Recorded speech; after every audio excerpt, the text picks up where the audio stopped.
ഇന്ത്യയിലെ ഏറ്റവും നീളം കൂടിയ പാലം ഏത്?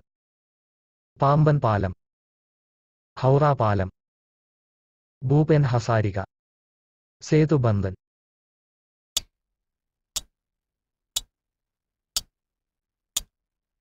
ഉത്തരം ഭൂപേൻ ഹസാരിക.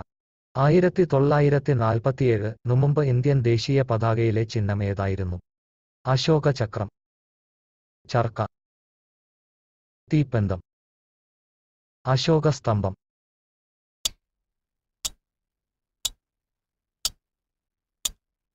ഉത്തരം ചർക്ക.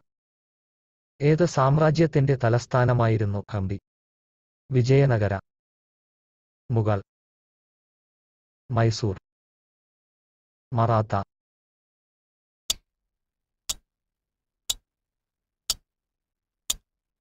ഉത്തരം വിജയനഗര.